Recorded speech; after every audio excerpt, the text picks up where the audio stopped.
Hey everyone, Sam Evans here, and welcome to this module called Horizontal Scaling. Now in this module, I'm going to show you how to scale your Facebook ads rapidly to insanely high levels. So, I'm not just talking about how to scale from $100 a day to, $500 a day. But if you want to do that, you're going to learn how to do that in this training too. But I'm talking, how you can scale to $5,000 a day, $10,000 a day, all the way to $40,000 a day in spend. And if you're doing that in spend, then you're making like 120 grand a day, and that's a lot. So, in this module, I'm really just going to pull back the curtain and unleash all of the best strategies and tactics that I've accumulated and learned over, I think it's been about 7 years of using Facebook ads. So everything I've learned, spending millions of dollars on ads, making tens of $1 million from Facebook ads, and 7 years of it. I'm going to really boil it down and distill it and crystallize it and give you the best, most up-to-date, cutting-edge scaling strategies. So here's what we're going to cover. We're going to start off with what horizontal scaling is and how it works. I'm going to explain that first and foremost. Then we're going to cover 8 scaling methods. 8 proven methods that you can deploy and execute to really take your ad account to the next level. Now the first one, method 1, is duplicating ad sets at max budgets. The second one is new audience interests. The third is creating lookalike audience. The fourth, creating new ad variations. The fifth, creating new ad angles. The sixth, targeting additional countries.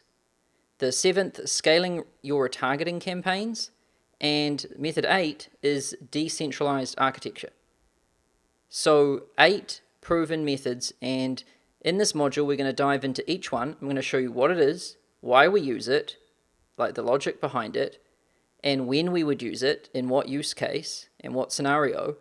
And then I'm going to show you how to set it up. I'm going to show you in my Facebook ads account where to click and what to do and everything. And we're going to cover the full end-to-end, what it is and how to actually execute it and manage it for each one of these 8 methods. So let's get to it. What is horizontal scaling? So scaling is when we find winning ad sets, we scale them by increasing the spend and the reach and the size of the campaign. And now let me give you an example. Let's say you're spending $100 per day on Facebook ads and you're making $500 a day back. That's your return. So you're putting $100 a day into Facebook and your sales are about $500 a day. Well, in this situation, you want to increase spend as much as possible so that you can increase your return as much as possible. Because if you find a machine on the side of the road and you put $1 in and 5 comes out, you want to try putting another $1 in. And if 5 keeps coming out, you put another $1 in. And then you want to start putting as many dollars into that thing as you possibly can. Because why would you not? That's why we want to scale. When we find something that works, we want to take it to the limit. We want to take it to the extreme. Now, the general rule is that typically, if something works at a small scale, it should work at a large scale. And we see this with our proof of concept. If we find, we see this, first of all, we see this with our market research. If we find like a bunch of people in a niche that all have and share a similar problem, then there's a high chance that, this is widespread across the whole niche. And then if we get one client and we help them and they get results, and then we end up, if we get 5 clients and we help them and they get results, there's a high chance that, we've got a proof of concept there, that we've got something that can be widely applied to all participants in the niche to help them get a promising result. And so there's this general rule that, if it works at a small scale, it should work at a large scale. But the problem is, when most people try to scale their campaigns, they increase spend, like they increase the ad spend, but they don't increase their return. And they simply pay higher prices for the same amount of traffic and customers, which is what we call diminishing returns. So for example, they might, be spending 100 and making 500. Then let's say they start spending 1,000, but they only make 1,500. So, as they spend more, their rate of return goes down. They're still making more money, but their rate of return is going right down. And this is the problem. And the solution is to increase spend without increasing prices. And we do this using a strategy that I've created called horizontal scaling. And horizontal scaling is where we decentralize and distribute spend across multiple dimensions, keeping the same ROI at a larger scale.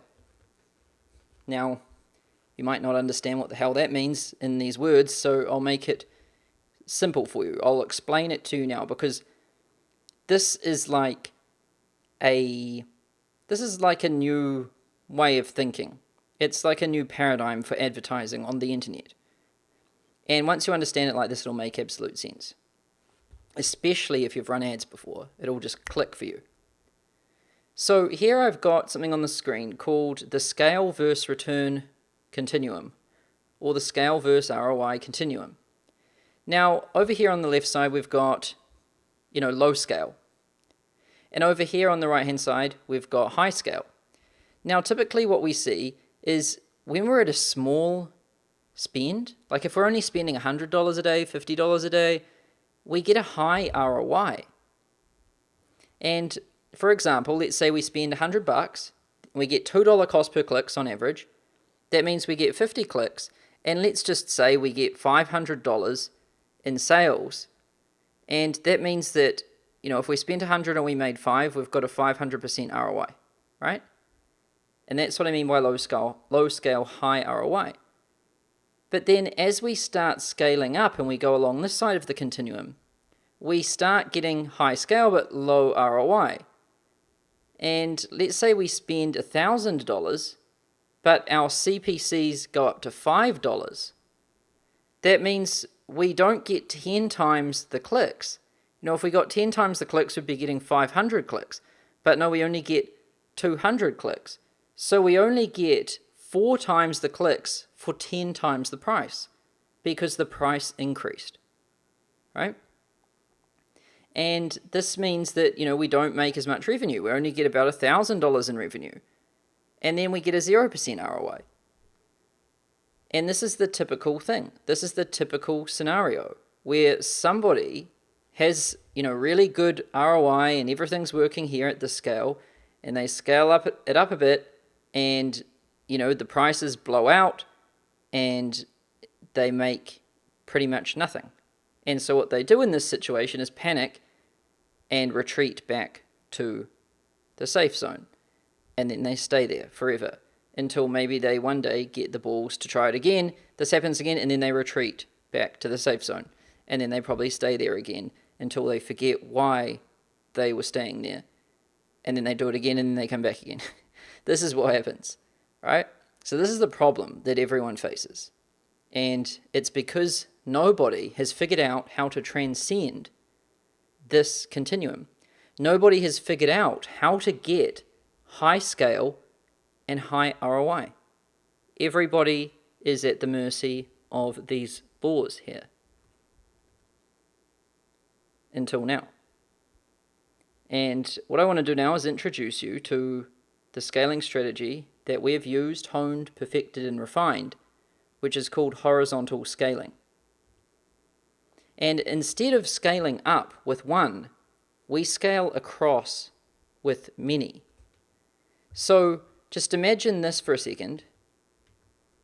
Imagine if you've got, if you're spending $100 a day and you're making 500 in return, and you want to scale up to 1,000. Well, by simply increasing the budget from 100 to 1,000 on that existing ad set or whatever, we blow everything out. But now imagine if we could just clone 10 of these small clusters here. Because we know these clusters perform at $100 spend, So what if we just created 10 of them instead of increasing the size of the one up 10 times?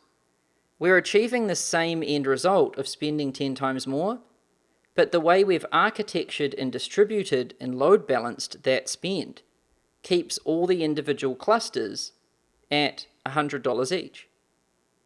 This is what I mean by horizontal scaling instead of vertical scaling.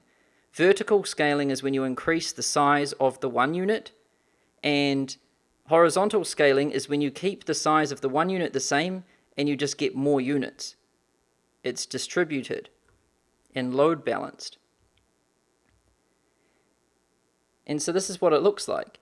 Let's say we've got $100 a day in ad spend, and we're making ROI, 5-to-1 ROI. That's why it's green, because we're making good ROI. But now let's say we change the budget on this, and we go to 1,000. But now we are not making ROI, and that's why it turns red. So when we change the state of this thing from 100 to 1,000, it goes from, being in order to being in chaos. And it goes from being in ROI to not being in ROI. So we face this issue when we change the state of this thing by too much. However, if we just create 10 individual instances of this thing, we get to leave it in ROI, in its good zone, and we just get 10 times more of it. That is what horizontal scaling is. And this way, we keep 10 individual systems in order instead of having one system in chaos. And here's how I can further, illustrate how we do this. So vertical scaling would be like a centralized method. And this is where you find a winning ad set and then increasing the budget of that ad set, resulting in entropy, which is disorder. Right? And we know this too. How I talk about this in the accelerator program, and I'm pretty sure I talk about in Up Level 2, is we're trying to build decentralized consulting businesses where we're not the only source of information, and there's a community, there's Q&A calls, there's all of these different things, right? We're not the only source. And we're also trying to set up our ad accounts this way too. We don't want one thing to be, have that much load on it, because if that one thing plays up, then everything falls down. Instead, we want to decentralize it and distribute it. And that's what horizontal scaling is. And this is where we find a winning ad set, and then we duplicate it, for example, 10 times to achieve scale without entropy. Now, you might be thinking, well, this is an awesome theory, Sam, and it's a good concept. But how do I actually apply this theory in practice? And that's a good question. I hate theory without it being proven in practice.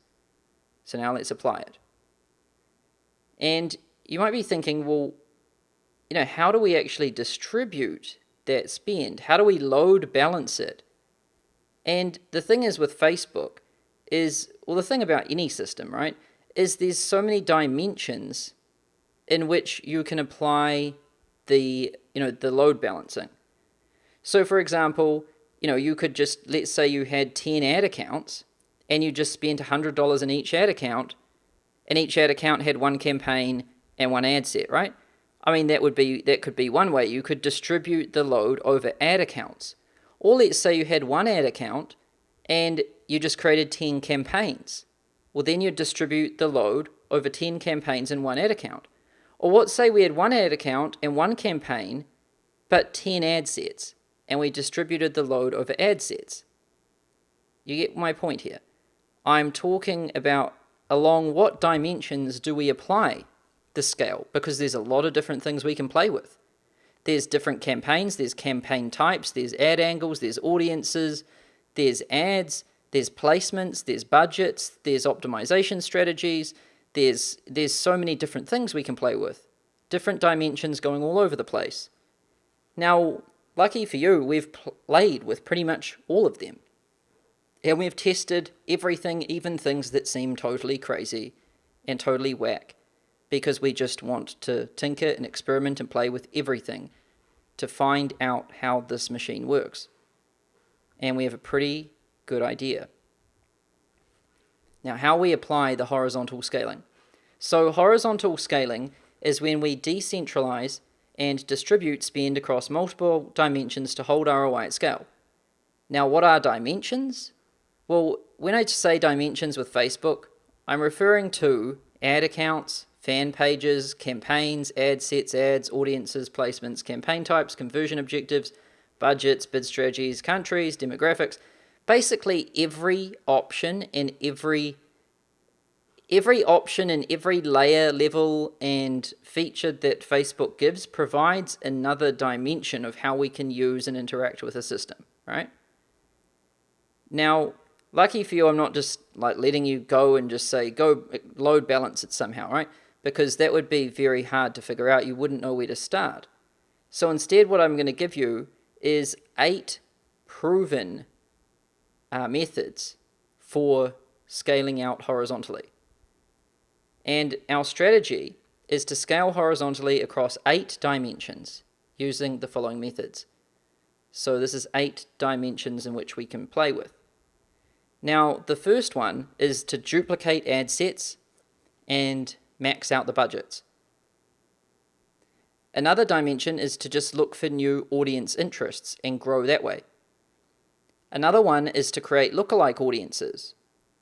Another one is to create new ad variations. So not completely new ad angles, but variations of the angles.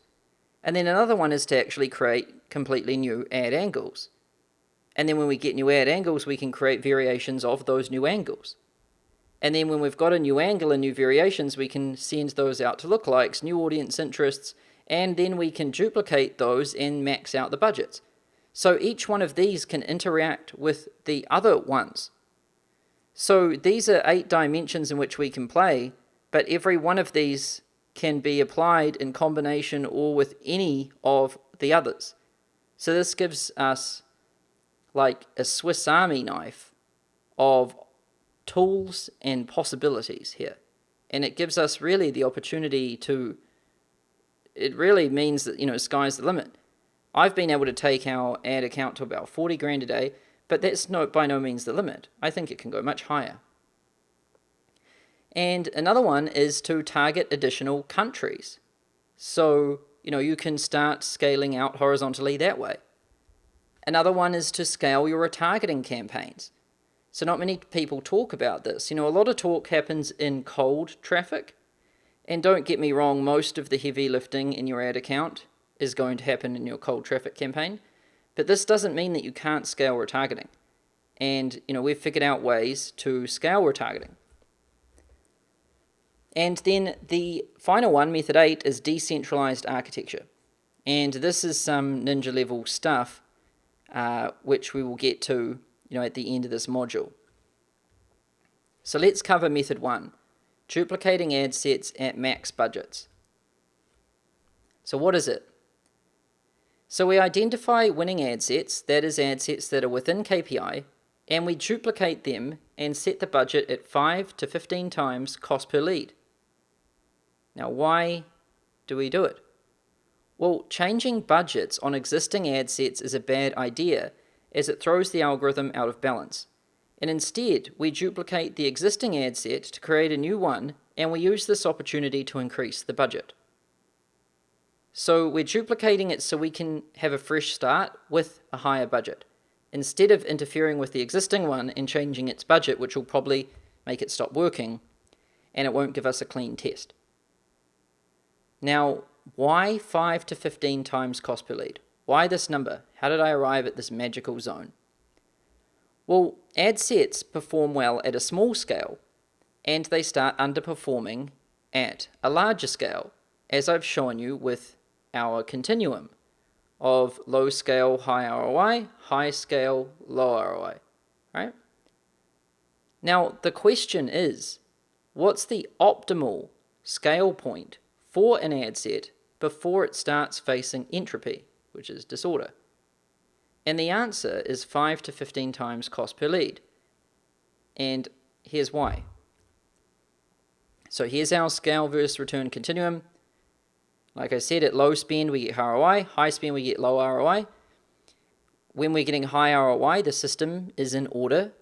When we get low, it's facing entropy, it's in chaos. And this is the thing we're constantly balancing, right? But the question is, at what point along this continuum is it optimal? What's the most we can get to before we face entropy? And we've tested it. Like I said, we've been advertising on Facebook for 7 years, millions of dollars, multiple millions in spend. And we've been able to spend up to 40 grand a day, been making more than 100 grand a day. We've made more than $10 million from Facebook, and we've tested a lot of stuff. And this is what we've found. We've found that if an ad set, what dictates if an ad, like its optimal level for its budget, is based not on a dollar figure, but on a multiple of the KPI.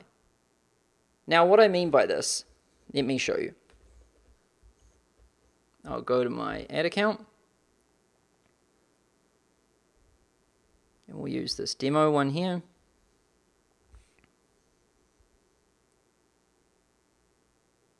So when we created, let's say when we created our cold traffic campaign, so this cold traffic campaign, we are optimizing for conversions, which is leads, right? We're optimizing for cost per lead, which is for the VSL, cost per VSL opt-in, or the JIT, cost per JIT registration, or the 2KA, cost per 2KA registration.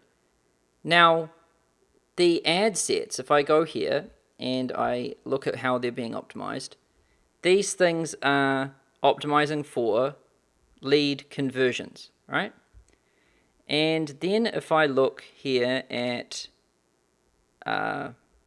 performance, we can see that these are, they're optimizing for performance here, which is an opt-in. This is what it's optimizing for. It's learning how to get these as efficiently as possible. Right? That's why when you create a new ad set, it'll say it's in its learning phase and it needs to get so many before it's completed its learning phase and all of this, right? So what it really is it's a multiple of this conversion here, which really dictates the optimal level of efficiency for an ad set. So let me make this clear. Let's say you're getting leads for $10. You're getting VSL opt-ins for $10. So if your budget was set at $10, then that's 1 times KPI. Because the KPI is the cost per result that the ad set in the campaign is optimizing for. In this instance, it is the lead. And we're getting the leads for 10, and our budget is 10. That means that our budget is 1 times KPI, right? Makes sense? Now, what we've found is that 1 times KPI is the absolute limit, the bottom level limit that an ad set can be set at in order to do anything. If you set your budgets at less than 1 times KPI, your ad sets are set up to fail. So if you're getting leads at $15 each on average, let's say you're getting JIT registrations or VSL registrations for $15 on average, but you've set your ad set budget at $5, you're screwed. Because listen to what you're telling this algorithm to do. You're saying, hey, Mr. Algorithm, I typically pay $15 for these things. That's what my history shows, and that's what I'm actually happy to pay for it. However, I'm tasking you to go on a mission and find these things for me for $5 each. In fact, I want multiple of them for $5 each, even though I know that it's quite normal for me to pay $15. That is what you're telling the machine to do. And the machine just breaks down because it can't do that. So it won't work. And it's wishful thinking if you think it will. Now, so this is why if you have your ad set budget set at less than 1 times KPI, they will not work. Now, the minimum budget you can set your ad sets at to have them perform is 1 times KPI. And you should be getting leads for in between 10 and 15 bucks, somewhere around there. And that's why in the training I told you that the minimum amount you can go for your ad sets is about $10, and that's only during the testing phase. That is, I had to make a trade-off there in the training because, people are restrained by their budgets. So in an ideal world, I would test with $50 per ad set per day. But I can't tell people to do that when they're restrained by budget and they're also trying to test different audiences and different angles. And so that's why I recommended, 10. But really, if you're not restrained by budget, you should always be testing with at least $50 per day per ad set. It just gives the ad set more breathing room. Because if you set your budget for an ad set at 1 times KPI, let's say you're getting leads for 10, and you set the ad set budget at 10. That ad set can only really get 1 conversion a day. Because you've set its budget at 10, it costs it 10 to get one.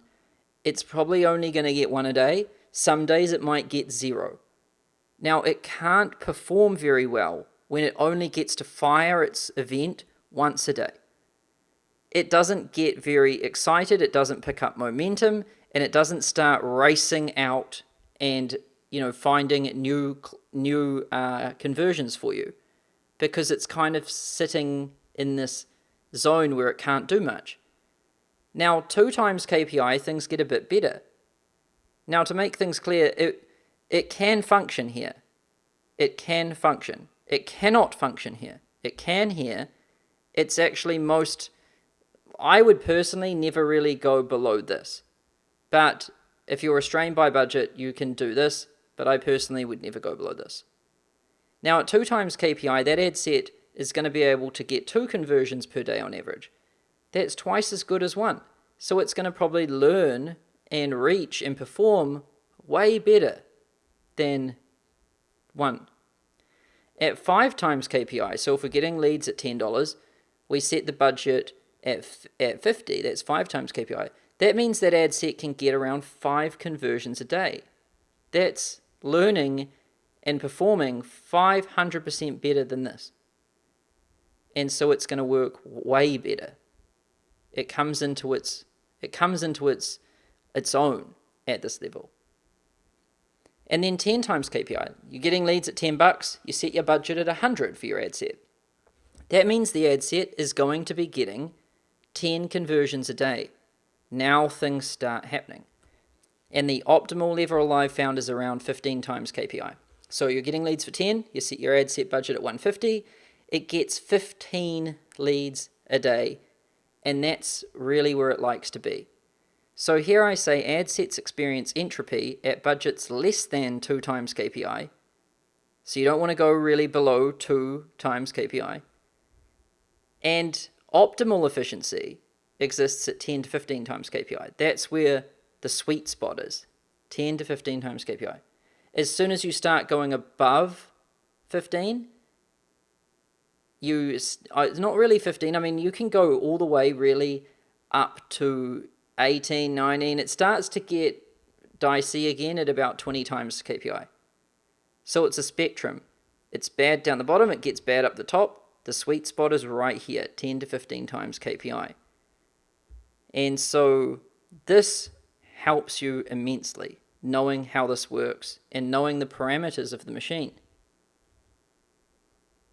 Now, when we test our ad sets initially, when we're creating our 5 angles with 4 images each and we're trying to go out to 30 audiences, we've got 600 possible combinations, we're trying to find the best ones, what wins, what loses. When we're doing that with like a $10 per ad set per day budget, which is 1 times KPI, which is not optimal, but it's okay for testing, right? Now, once we identify the winners and we cull all the losers, that's when we want to scale our winning ad sets out of this zone and into this zone. And this is where we scale our winning ad sets to the maximum possible budget, which is roughly 15 times KPI. Because if we're just leaving them down here, we're basically leaving them to struggle, even though we know they're winners, when we could unleash them up here. So that's why our first scaling method is duplicating ad sets at max budgets. So how we do it is we find your best performing ad set, and this is the most within KPI ad set. So winning ad sets are ad sets within KPI over a 4-day time frame, right? The best performing ad set is the best one. So over a 4-day time frame, which one has been getting the most leads at the best price? And it's also taking into consideration deeper funnel conversions too. So if you've got some ad sets that have got, less leads at a higher price, but they've got strategy sessions or customers, that one beats one that has more leads at a lower price, but no strategy sessions or customers, right? You get how it works. So a winner isn't always done on cost per lead or number of leads. It's done on the deepest funnel metric and its performance there. And in the absence of that, we use leads. And now when we identify our best performing ad set, we want to duplicate it. And we want to keep everything the same, but we want to change the budget to 5 to 15 times cost per lead. Now, an example, if the ad set is getting leads at $10 and its budget's at $10, well, we just duplicate that ad set, leave everything the same, and set the budget anywhere between $50 and $150 a day. Now, let me show you how this works. Let's say I identify this one as the winning ad set. All I would do is go duplicate. I put it in the original campaign. I go duplicate. I leave everything the same, but I just changed the budget. And I want to go in between 5 and 15 times KPI. Where in there you go is up to you and how much you have available for budget to spend on your budget. If you've got, let's say you had to cull a lot of losing ad sets and you're wanting to spend more per day and you're trying to find ways to spend more, then I would spend like 10 to 15 times KPI. But if you're restrained on budget a bit, you'd probably go to the lower end of that, 5 times KPI or something like that. So that's how it works. Now there's a catch to this too, and this is what I mean by parameters. So on cold traffic, we shouldn't exceed $10 per 10,000 people in a given audience. And if you split audience interests, if your split audience interests are big enough to handle 5 to 15 times cost per lead, do it. However, if your split audience interests aren't big enough, pull the winning audiences together into one new audience and use that. So here's what I mean by this. So here, when we created our ad sets, right, we split them by different audience interest. So this one here is targeting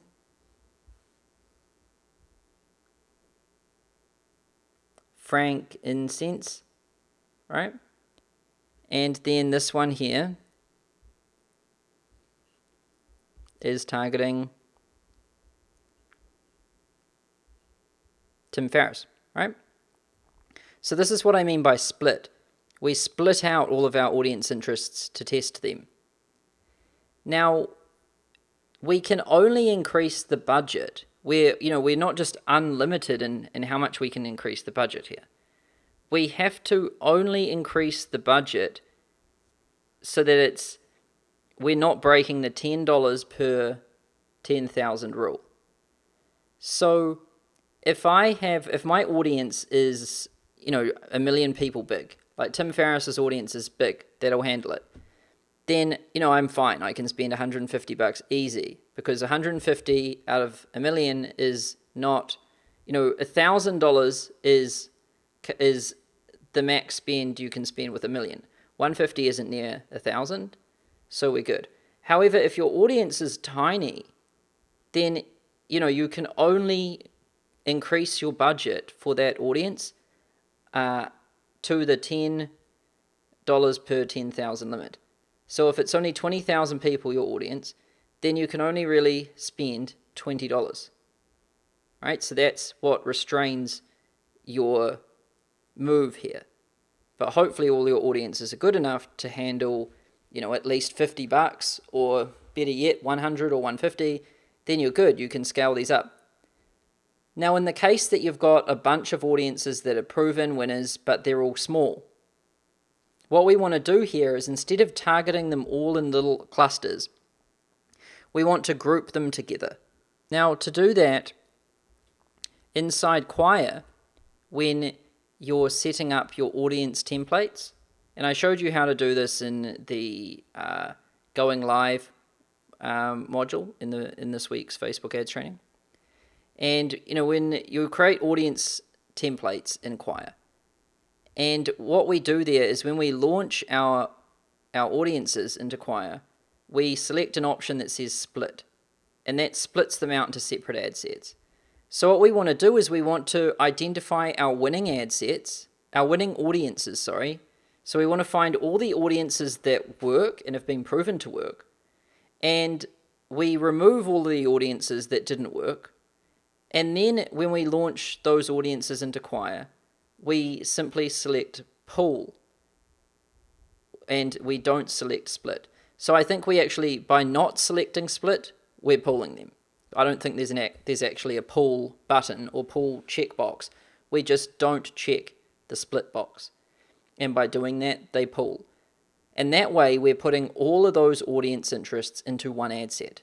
And that means if there's 10 audience interests that are at 20,000 each, then that's going to pull them together to make one audience of 200,000. But there's probably going to be overlap between those different audience interests, so it's probably going to be more like 150,000.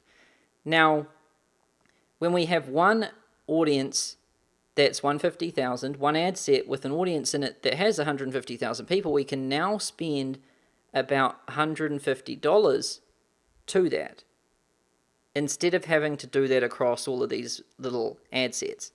Because an ad set, remember, it's at its optimal at 10 to 15 times KPI.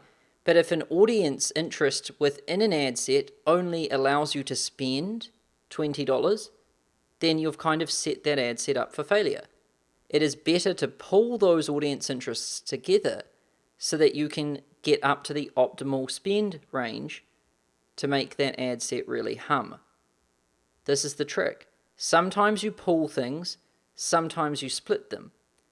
If you can't spend enough to get into the optimal zone, pull so that you can. If your audience is so massive that you really are able to spend a ton but you can't, you should be splitting them out so that you can. It's all about architecture, and it's all about distributing and load balancing every single thing in your ad account so that it's sitting at the optimal zone. That's the trick to it. This is some next level stuff. They honestly do not teach you this anywhere, in any Facebook ads training, anywhere on the internet, because no one spends this much money and has this level of understanding of it. And so that is what we do here. Now let's talk about our second method, which is new audience interests. So what it is. So we search for audience interests with affinity to Babbel, or winning audiences. We put them in and we look at audiences that have affinity to that. And then we test them to find more winning audiences and expand the audience size of our campaign, therefore increasing threshold spend. Now, why do we do it? So in order to spend more, we need to increase the size of our audience, because we can't exceed $10 spend per 10,000 people in a cold traffic campaign. Now it says 1,000 here, so I'm going to quickly change that because it is 10,000. Don't want to cause any confusion here. So, we want to scale, But this thing can really constrain us sometimes because we can't break this rule. If we do break this rule, then we experience entropy anyway. So there's no point. Now, our audience size dictates our threshold spend limit, plain and simple. So in order to be able to scale a lot of the time, we have to be able to expand our audience so that it can take that additional spend. It's not just about spending more. It's getting an audience that's able to handle that spend and then spending more. And that's why this is really a prerequisite. So increasing the size of your audience alone will not scale your campaign. However, it provides you with the ability to further scale your campaign. And that's why this strategy is used as a prerequisite to scale. Now, how do we do it? So we use Facebook's Audience Insights tool to find new audience interests with affinity to Babbel or any winning audience. And when we find them, we add them to our spreadsheet for testing. And our spreadsheet is our Facebook audience angles and images spreadsheet, where we put down our ideas for audiences, and then what we've tested and which ones are proven and which ones don't work. And so we were trying to look for new audience interests to test. We probably tested our initial 30 doing our initial launch, where we launched Facebook's Golden Mean with 5 angles with 4 images each to 30 different audience interests. Now, if you've already done that, and out of those 30 you found 5 that work, then we want to test another 30 to find another 5, and then another 30 to find another 5. And we want to test enough groups of 30 until we find 30 that work. And then when we have 30 that work, we have a big proven audience size, which can handle a lot of spend, which gives us the ability to spend more, and then we can spend more. So scaling is always a balance of trying to widen your audience and then spending more, and then trying to get things to perform at that higher spend. So let me show you how you do this real quick, but I've shown you how to do this in previous modules. So, I'm not going to go really step by step on this one because I've already covered it. And if you can't remember how we did it, then you've got bigger issues than me showing you how to scale. You should go back and learn it. So I'll go to the Audience Insights tool.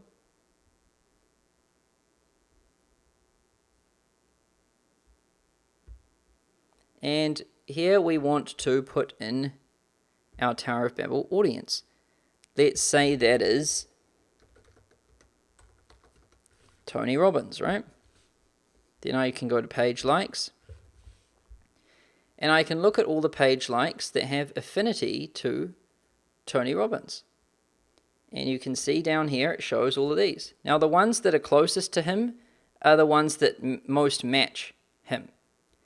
And you just want to keep going down through these and finding different ones to test. Now, if you've tested a bunch of them from here, then test more of them from here. But you're not only restrained to having to derive audiences from your Tower of Babel. Once you've found winning audiences, you can use them to derive audiences too. So let's say I started using Tim Ferriss and I found that he was working. I know his audience was working because it was getting leads in strategy sessions and things. So now instead of deriving from Tony, I derive from Tim. And now I can start trying these, right? And then if some of these work, like let's say now that Daily Stoic works, Daily Stoic or Stoic, however the hell you say that, and then we plug this in here. No, it doesn't want that. So let's say we try Samsung. Then we find audiences from here. There's no limit, there's no end to how many things you can test here. Because you can find tons of audiences that are just derived from your Babbel. And then you're going to have some that work, and then you can derive tons from those. And then from those, some are going to work, and you can derive tons from those. So there's no excuses here. You can identify a ton of audiences. And when you find them, the ones that you want to test, you add them to your Facebook audience angles and images spreadsheet, which I gave you in one of the previous modules, and then we're ready to test it.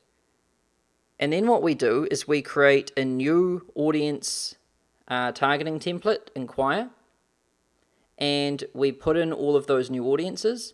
We launch them, we select split, so that it splits them into different ad sets, and we push them live. And the campaign we want to push them live into is our sandbox campaign, not our production cold traffic campaign. We want to push it into sandbox because we're sandboxing different audiences here. Now, let's say we find 30 different audience interests, we split them, we launch them with our proven angles. So we take our angles that are proven to work from our production campaign, and we only launch those proven angles to those new 30 audiences through Quire in our sandbox. So now let's say we've got 2 proven angles. Then we are creating 2 angles with 4 images each, going to 30 audience interests. That means that we're going to have 60 ad sets, and we want to be testing those at least $10 each. And sometimes you might not be able to spend that much. If you can't, then lower it. You only use one audience, only use one angle, your best one, and test as many audiences as you can and work through it that way. And then when you find winners, when you find proven winners where you're getting leads within KPI in your sandbox campaign, then you want to duplicate them, but add them to your production campaign. So if I come back here and I go into my ad account,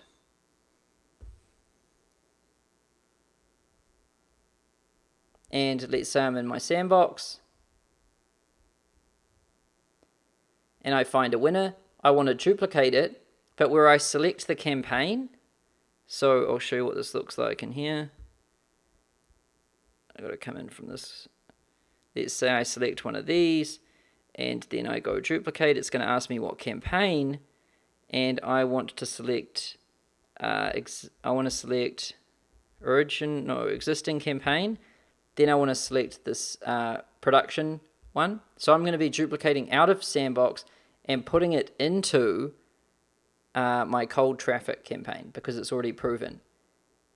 And then when I launch it into my proven production campaign, I want to set the budget at 5 to 10 times KPI because it's already been tested, it's already been vetted. Now it's time to take it to its max threshold. So that's our workflow. We find audience interests from the audience interests tool, finding things with affinity to Babbel or any audience that's been proven to work. Then we add them to the spreadsheet. Then we launch them in Quire using the split method into our sandbox campaign. And then we wait 4 days, we find the winners, we cull the losers, we get the winners, and we duplicate them, but we change it from the sandbox campaign to our production campaign, and then we increase the budgets to the 5 to 15 times max threshold KPI. This is a really, really powerful workflow. Now let's talk about another one. Method 3, creating lookalike audiences. And this one's a biggie. So what it is. So when we have enough conversions, we create lookalike audiences to expand our audience size. Now why we do it? Because we can't exceed $10 per 10,000 people in an audience. Damn this thing. It keeps saying 1,000. Our audience size dictates our threshold spend.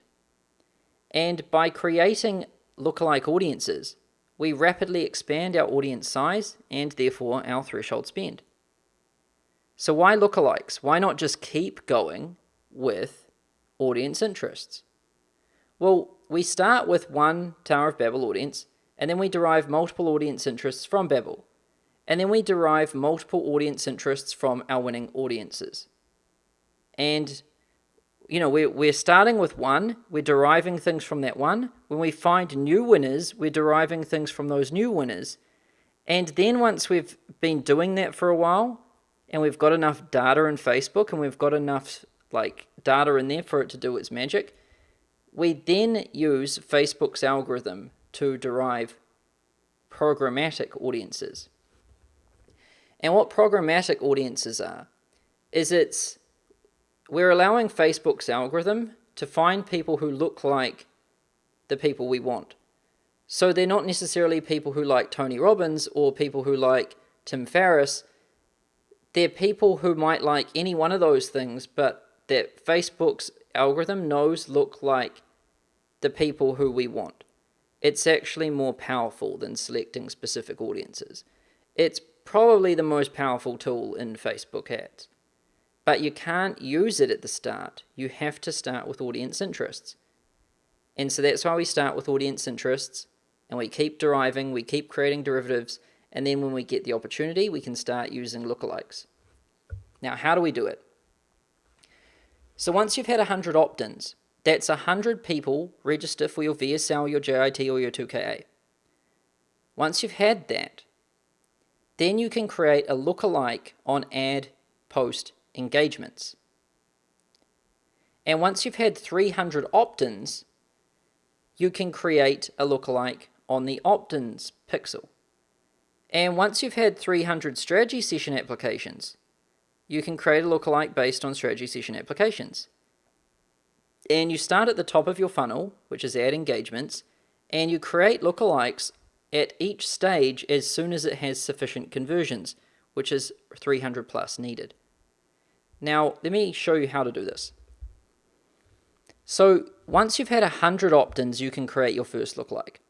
Before you have 100 opt-ins, you can't create any lookalikes, so don't even try it.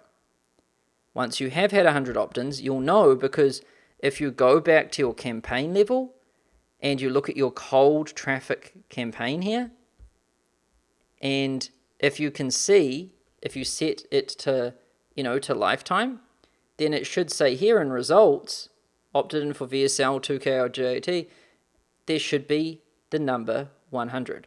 If this number is not 100, then you can't do it. Once it is, you can. Then how do we create the lookalike? So we want to go up here, and we go to audiences, and then we want to go to, we want to click on create audience, lookalike audience. We want to set it at 1%, and then source is we want to go our fan page, and then what we want to do is we want to go to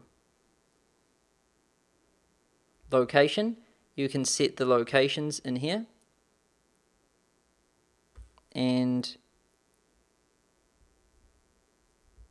I'm pretty sure they've changed this. Oh, let me try that again. Create audience, custom audience, sorry. So, yeah, what you're doing is you're going create audience, then you're going custom audience, and then what you're doing is you're going engagements, and then what you're doing is you're selecting Facebook page, and then you're selecting anyone that has interacted with your Facebook page, the one that you use for your ads, and anyone that who is engaged with any post or ad.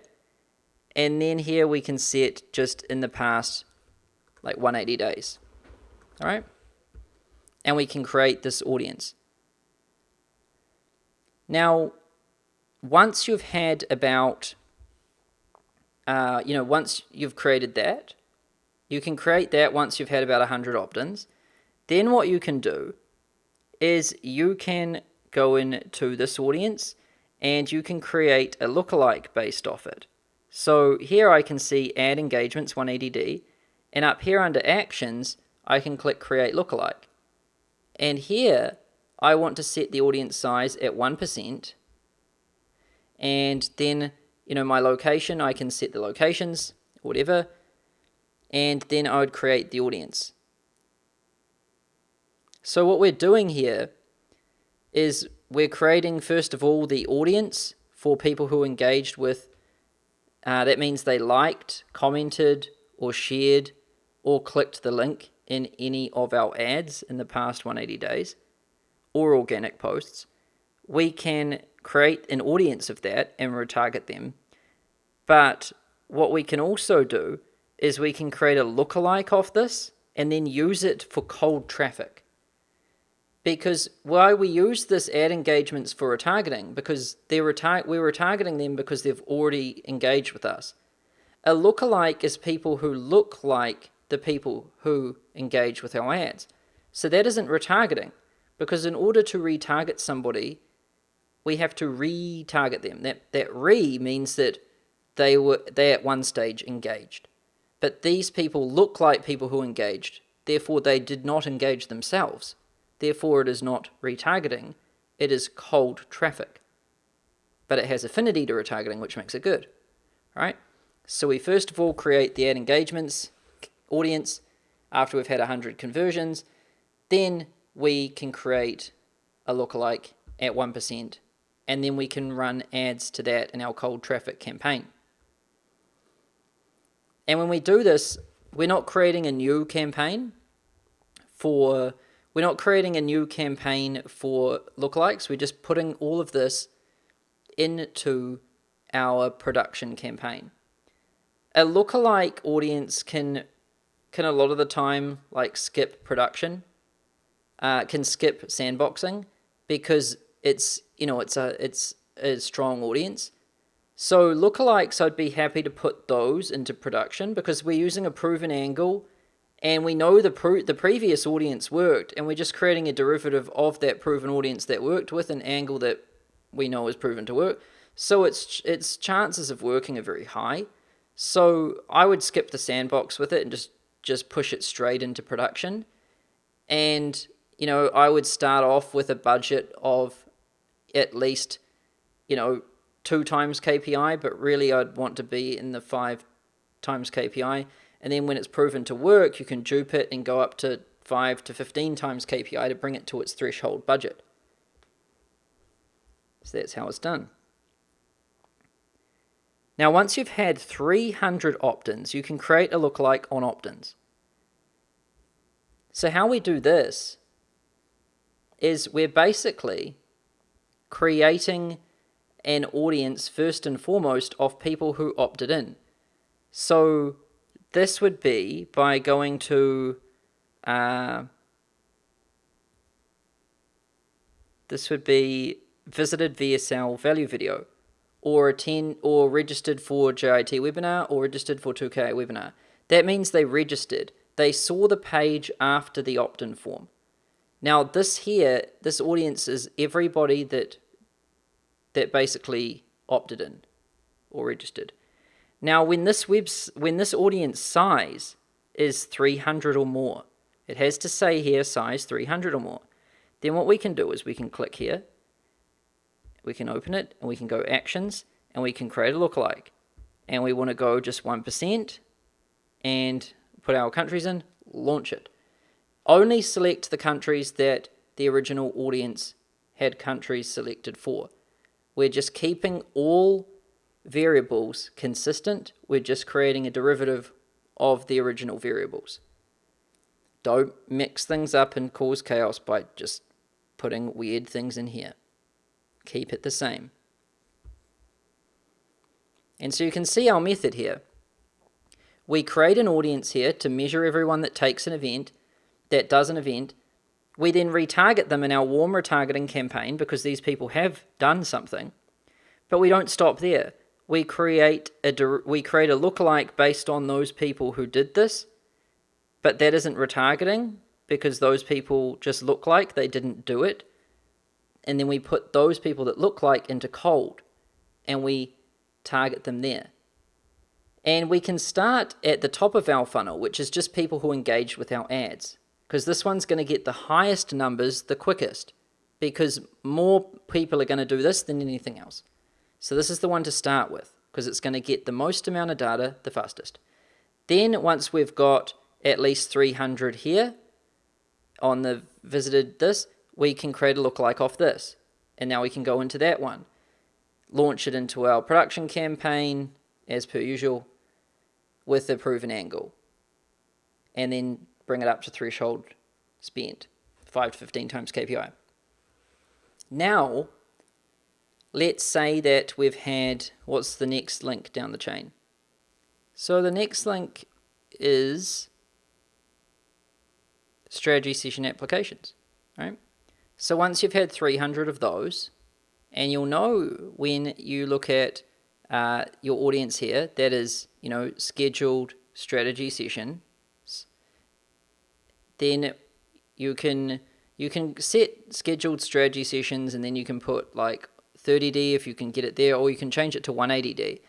And if you can get an audience that is scheduled strategy sessions, and you create that audience by going from the people who visited the success page after completing the survey, then you can create an audience here and set it at 180D, and you can wait until the size gets to 300. That means you're going to have had 300 people complete the survey application form within a 6-month period.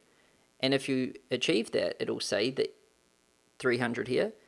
And then what you can do is you can just click here, and then you can create a lookalike, and you want to set 1% and leave the countries constant as well, and launch that into production with your proven angle, and scale it up to max threshold KPI 5 to 15 times. And then you can keep working through. So if you're doing the 2KA funnel, you can start creating them on people who visited the order form, people who visited the sales page, or people who actually purchased. Once you've had 300 people who actually purchase, now you can create a very powerful lookalike audience, because it's people who look like buyers, and that's powerful. But 300 buyers is a lot, so you need to work your way down the chain. Start at the top and work your way through. Don't create lookalikes on things until they've got enough data on them, because you're just shooting yourself in the foot.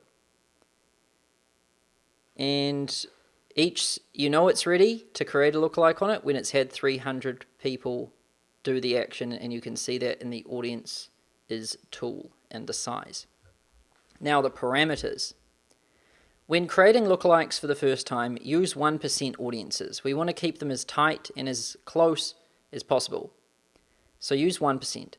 And keep your country or countries to what's proven. And what's proven is what you were using for the original audience. So if you're only targeting America, when you're creating a lookalike, only target America.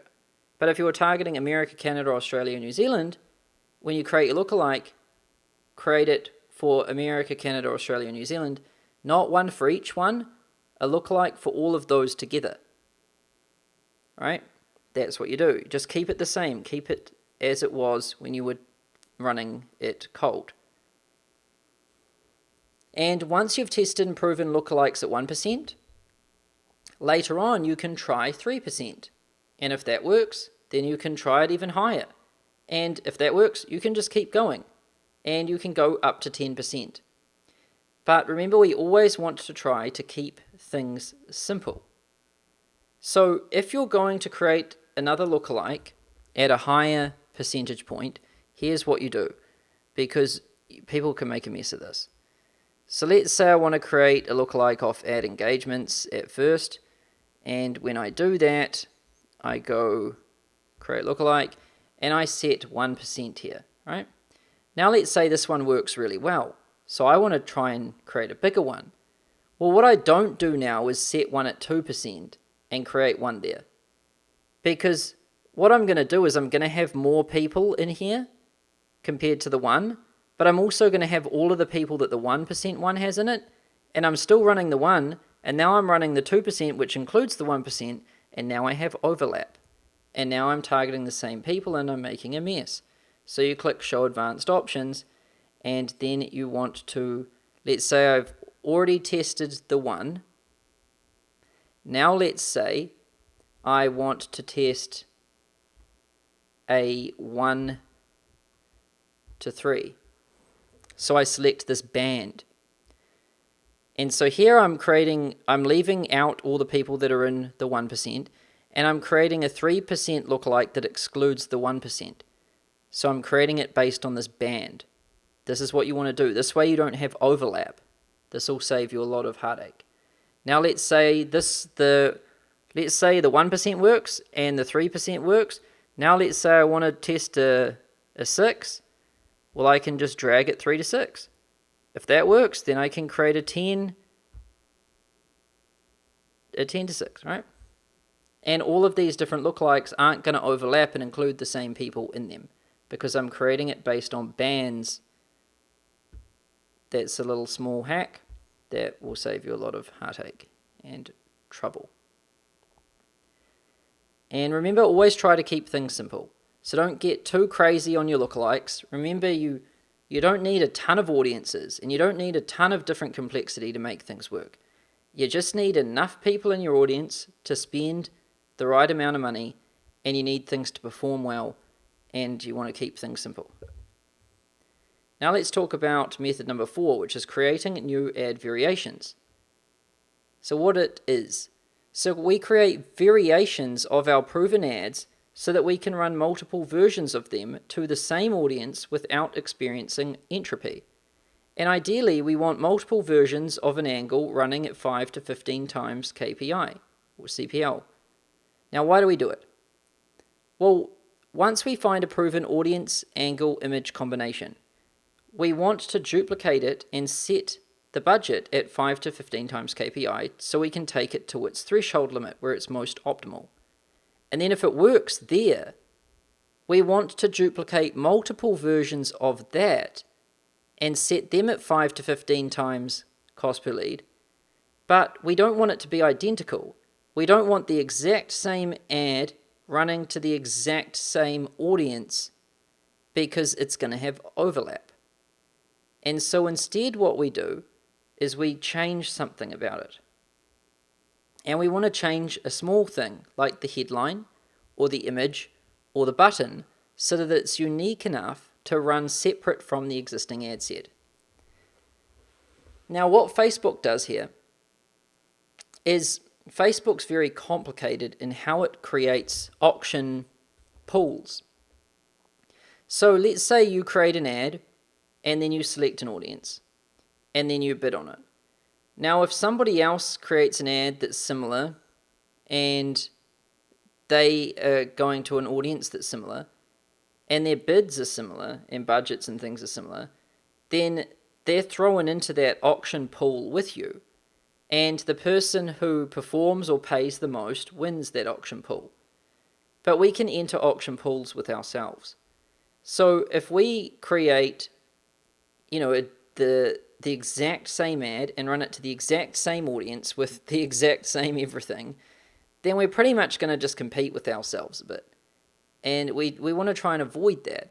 However, if we use different audiences with the same ad, we're not really competing with ourselves.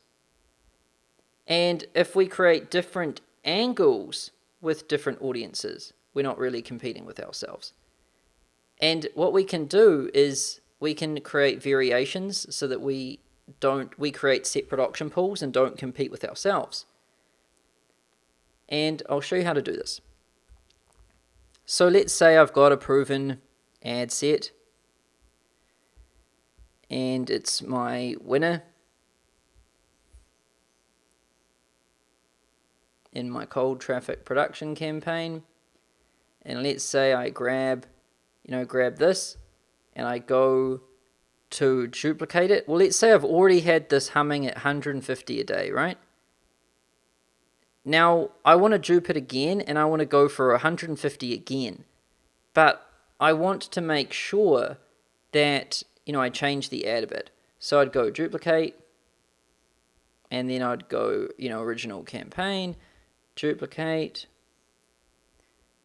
Now at the ad level here, I'm going to have to go down to ad. So we leave everything the same. Budget, we're going to go 5 to 15 times KPI. But at the ad level, I want to change something. And at the ad level, what I want to do is edit this. And so I just want to change, something about the headline. I might use a different headline, or I might turn on a button like apply now, book now, whatever. Just change one thing about it.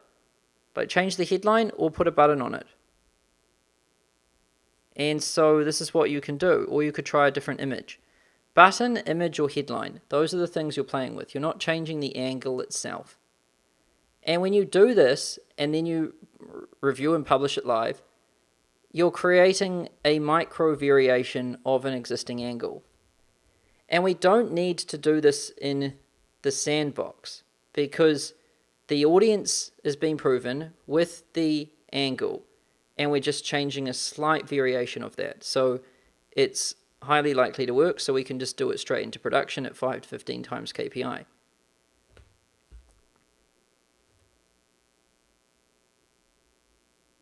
And you might be thinking, why do these small variations?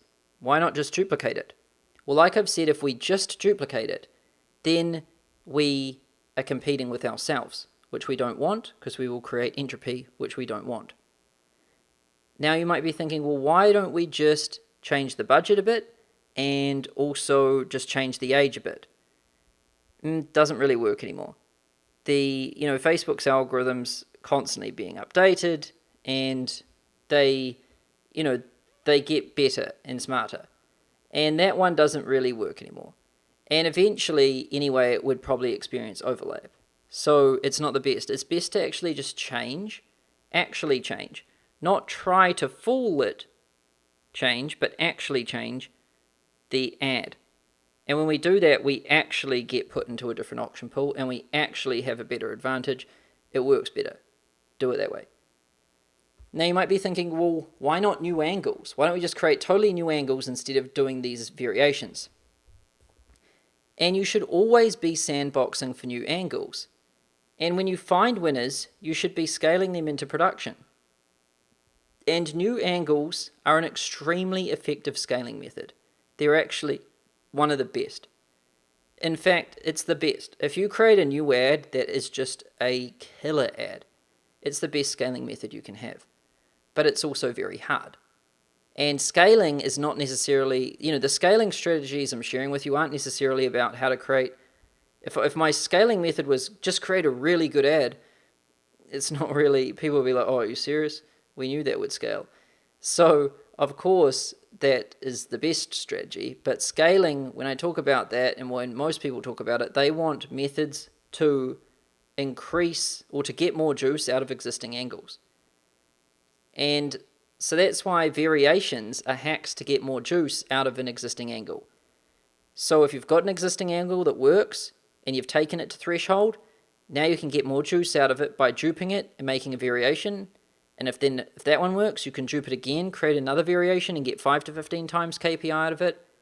And you want to keep doing that until you hit the threshold spend limit of that audience. So let's say the audience is Tim Ferriss, and it's got 1 million people in it, and I keep duping these things at $150 and creating variations, $150.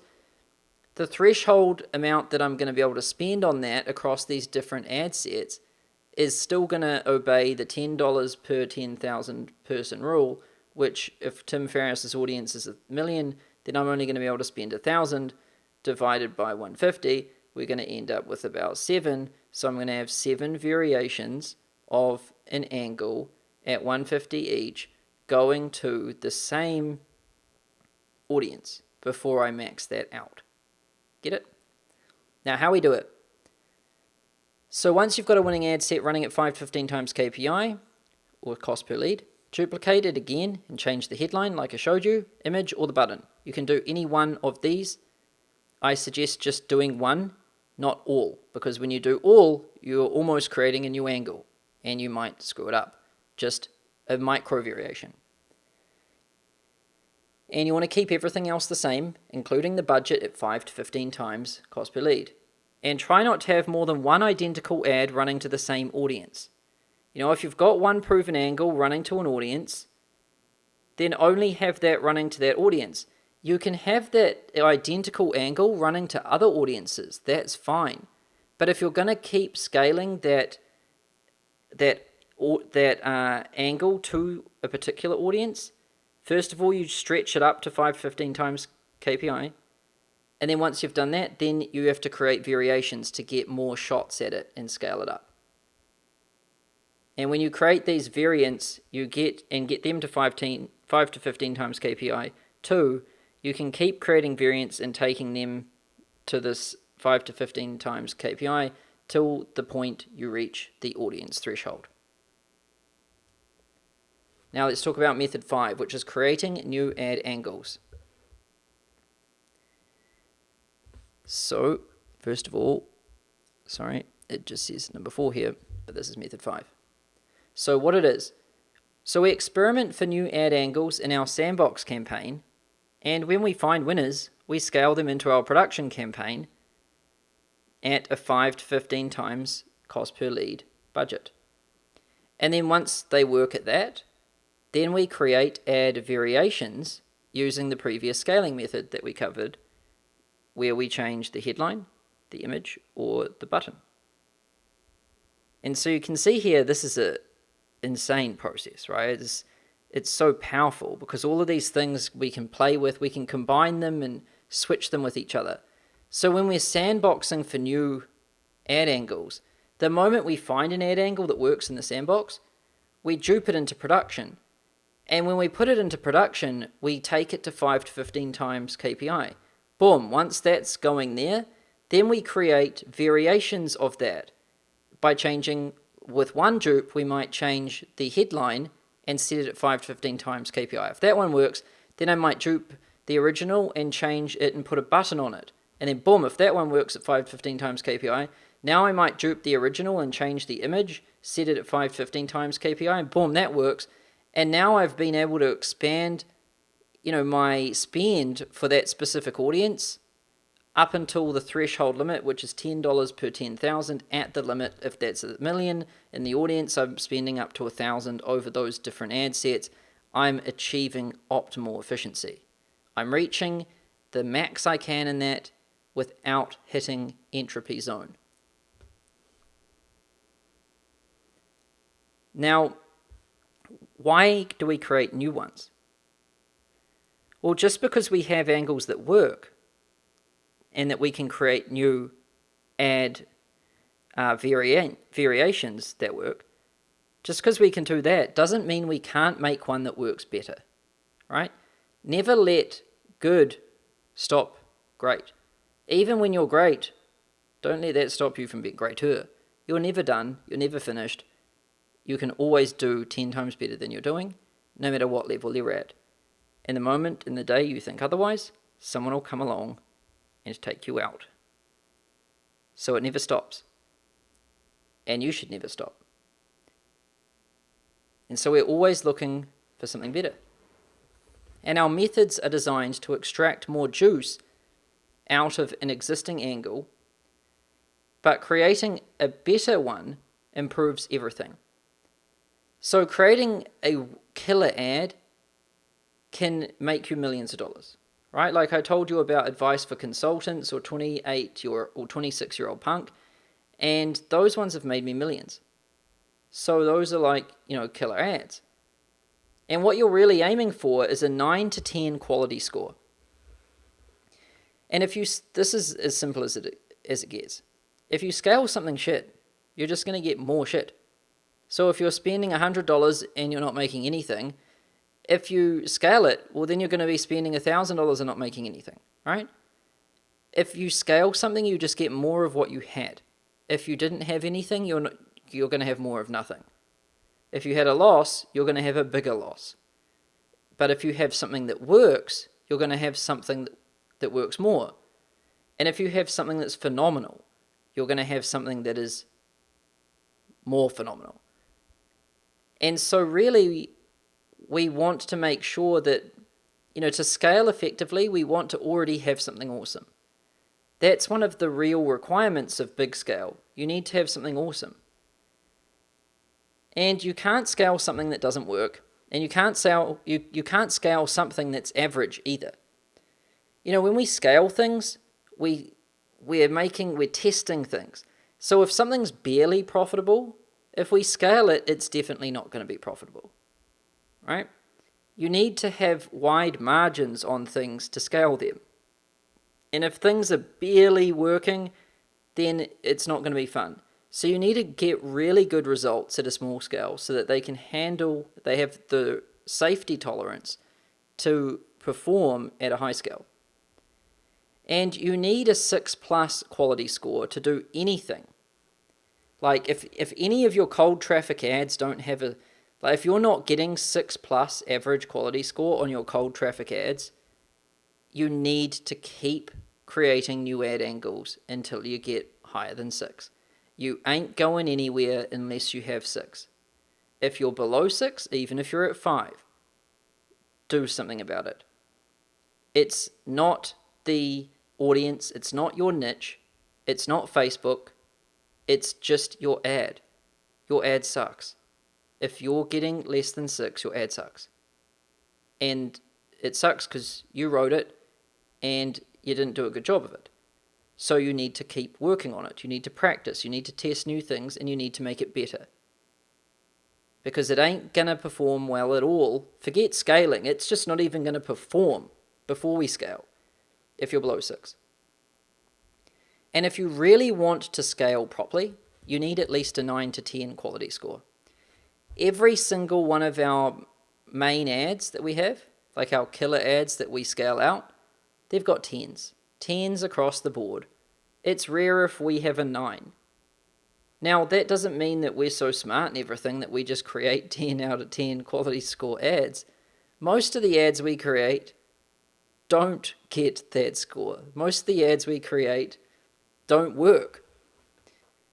And the way we've got a collection of 10 out of 10 quality score ads is by creating lots of them and testing and doing the hard work. So that's what you have to do. So if you don't have a 9 to 10 quality score on cold traffic, keep sandboxing new angles, keep trying new images until you get one. Because you ain't going to be able to scale to the moon unless you're at 9 or 10 quality score on cold traffic. Now, how we do it? So once we've got a winning ad set running at 5 to 15 times cost per lead, duplicate it again and change the headline. So this is actually not how we do it. Sorry. It's actually just that. So, creating new ad angles, it's as simple as what I showed you in the daily management, daily workflow module. We're just coming up with a new angle, which is new body copy, new headline, new images, and then we're testing it with 4 image variations to our audiences to see if it works, and we're doing this in the sandbox campaign all the time. And we're just creating new angles, and you know how to do that because you created the original 5, you just are doing that process again. And so that's how you do it. And when you find one that works in sandbox, duplicate it into production, set the budget at 5 to 15 times KPI, let it run. If it works, dupe it and create variations on that and get them to 5 to 15 times KPI, and then create new variations, and then you can go back to sandbox, and then you can look for new angles. You see how this works? Now let's talk about method 6, targeting additional countries. So this is where things get interesting. Damn these numbers. So, what it is. So we identify countries similar to the countries we're succeeding in and test them to widen our audience. Now, why do we do it? Because we can't exceed this damn rule that I've put wrong in almost all the slides. Apologies for that. Because we can't exceed $10 per 10,000 people in an audience, our audience size dictates our threshold spend. Now, by identifying additional countries, we're able to expand our audience and threshold spend. Now, why countries? So once we've deployed multiple scaling methods within a given country, like let's say we've tried, let's say we've found lots of audience interests, And then let's say we've got 3 angles working, and we've got a bunch of audience interests working, and then we've scaled to 5 to 15 times KPI with those angles in those audience interests. And then let's say we've even created some ad variations to get more reach into those audience interests. And then let's say we've also tried some lookalikes. Well, now we've really tried a lot, and we've really gotten our tentacles deep into this country. We've really gotten into the bloodstream, right? Now, once we've gotten to this point, it gets harder to extract more scale from that country. And at this point, we should take our initial country to the absolute limits. So you should never touch another country until you've taken the existing country to the limit. Just like you shouldn't bother, you shouldn't bother going to lookalikes until you've taken audience interests to the limits. You shouldn't worry about creating different angles until you've taken those angles to the limits. You shouldn't worry about duplicating ad sets until you've taken those to the limits. You want to take the initial thing to the absolute limit before you add in another thing, because you don't want lots of stuff. You want performance, and you want to make sure that the only time you add additional stuff is when you can't get more performance out of the stuff you've got. So the only option is to add something else on. And so once you've taken that initial country to the limits, then seek new territory. How do we do it? So once you've scaled to the limit in your initial country, start testing countries most similar to it. So, this is just like everything you can see that we do here. It's just derivatives and affinity and all of this. So once we find an audience that, we start with our Tower of Babel, and then we look at audiences that have affinity to Babel, and then we go and test them. And then if those work, then we find audiences with affinity to those. And then if those work, then we find audiences with affinity to those. And then if an angle works, then we might create another angle that's similar to that. And then if a certain type of image works, then we might get another image that's similar to that. And so we're constantly looking at what works, and we're finding something that's similar to that, and we're trying that too. This is what we do. And then a lookalike is letting the algorithm find something that's similar to what we've got and letting that go. And then what we're trying to do too is find countries that are similar, because this is a way to scale out. And countries share affinity with each other, by the way. It's fascinating. They share affinity just like everything else in the world, the universe. And so how we do it is, once we've scaled to the limit, we start testing countries most similar to it, and you duplicate your best performing ad sets, and you simply change the country to the new country for testing. And we use the same campaign.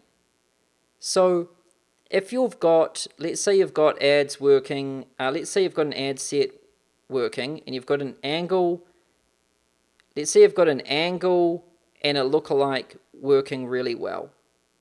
Let's say it's a 1% lookalike working really well with your best performing angle, and it's in the United States.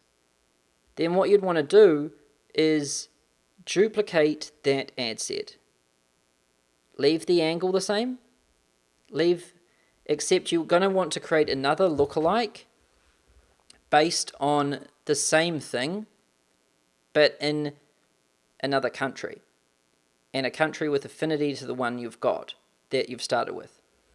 And we do this in the same campaign. We'd probably just pull this off in production campaign. It doesn't really need to go to sandbox because it's got close affinity to something that's working. It has high propensity to work. Now, to think about what countries you want to target, you want to look for clues. And clues are everywhere if you know where to look. And if you're targeting the US only, the United States only, but you seem to be getting the odd customer from Canada and the odd one from Australia, maybe from people just finding you organically or social or email broadcasts, or a friend of a friend told someone else, right? If you're getting customers from other countries that you're not targeting with Facebook, that is a clue. And if you have existing clients that are not in the US, that is a clue. And this isn't just for the US. If you're in France and you're advertising in France and you're getting the odd customer in the US, even though you're not running ads into the US, that's a clue. These are what clues look like. And that is where you can get ideas for audiences. I mean, ideas for countries. So when I was targeting, New Zealand, then I noticed back in the day, I noticed that on the edge cases, we'd get like maybe Australia or something. I started doing that. Then I noticed some edge cases, we'd get, the United States. Then I targeted that. Then I ended up crushing it in the US. So then I moved to the US, and then I started going out into Europe and all these other things. And now, we're everywhere. And so this is how you do it. And I just was paying attention to the clues. Another powerful tool you can use that we've had a lot of we've had a lot of success with is something called cultural clusters. And just as audiences have affinity, countries have affinity too. And we use cultural clusters to see this. And this is what cultural clusters look like. And they're ways to cluster together different countries by their culture and their heuristics, biases, tendencies, and just the way they think and the way they believe and perceive the world. And so over here, we've got the egalitarian group, which is like the Western world. And the Western world likes empowerment and decentralization at a very high level. But then we can break it down even further, the Western world. We can go into the group that likes competition and contests a lot. Now that's United States, United Kingdom, Ireland, New Zealand, Australia, and Canada. Right? So I'm from New Zealand. It was very easy for me to work into Australia because it was just like the same. And I was shocked at how easy it was to just work in America too. And I always wondered why, but when I found this, I really understood why. Because although New Zealand's a tiny little country, ages away from America, it has a lot in common with it because our culture is similar. And it's because, our cultures share competition. We like competition, we like autonomy, we like decentralization, we like risk-taking, results, ambition, and innovation. That's like the American dream, the Andrew Carnegie, the Rockefeller story, the Elon Musk, all of those stories. That's like the American way, and that's also how these other countries believe too. And so chances are, if you've got ads that work in any one of these countries, they should work in all of these countries. So if you've got ads that work in Australia, you should try targeting all of the other ones. If you've got ads that work in Canada, you should try targeting all of these other ones. They are basically the same damn thing. They all speak English. They all think the same. They all see the world the same way. And it all pretty much is the same. Then we've got network, which is Sweden, Netherlands, Norway, Finland. This is like getting into Europe. And these are more westernized European countries. So Sweden, Norway, and Denmark, and Germany and Switzerland, and these are more westernized European countries compared to the other ones. And what I mean by that is they're more like Americans than the other European countries. And they like decentralization and empowerment. They also like the main things is decentralization, risk-taking, empowerment, and all of this. That's what these ones like. Then we get into the hierarchical group, which they like centralization and hierarchy and rules. And so that's when we get into France and Belgium and Italy and Poland and Spain. So these guys like hierarchy, rules, centralization, formalism, and all of this stuff. And then we also get into these other countries over here too. And so wherever you're running ads that are successful, chances are you can run the same ads and make them successful in everything else within this cultural cluster. It's easy to scale to all the countries within a cultural cluster. It gets hard to scale to countries not within the cultural cluster you're already in, because the same ad angle won't necessarily work because their belief systems are different. Try running a capitalist, look at me, and how much money I make and how successful I am ad into France. Watch what happens. it's not, or run it into Thailand or something. So just watch what happens. The cultures change between these different clusters, but within these clusters, they pretty much remain the same. So it's easy to scale within it. It's harder to scale into a new one. Quite often, to scale into a new one requires new angles and a bit of work. So I recommend scaling within the one you're already in first. Take over all of this. Once you've taken all of that over, if you're hungry for more, have a crack at going into these other ones. Go to the one most like the one you're in. So if you're in this one, then you want to take over everything in here. Once you've done that, then you want to go to this one. You shouldn't start here, take over all of this, and then decide to come over here and try that, because this is far away from that. Start here, go through that, then go to here, work through that, then go to here, work through that, then go to here, work through that, then go to here, work through that, then go to here, work through that. Got it? Good. Method 7, scaling retargeting campaigns. So what it is, we use different campaign objectives to increase reach and performance of our retargeting campaigns. Why do we do it? Well, most of our scaling efforts go towards cold traffic campaigns, because this is the entry point and the most important thing. However, as we scale cold traffic, naturally, our retargeting audience size increases. And when it does this, it gives us more options. Now, how do we do it? How do we scale retargeting campaigns? So once you've taken your warm retargeting campaign to the absolute limit, duplicate the best performing ad set into a new warm retargeting campaign with the page post engagements objective. Now, first and foremost, never create something new until you've taken the existing to the limit. So what we want to do first of all is we should have our warm retargeting campaign.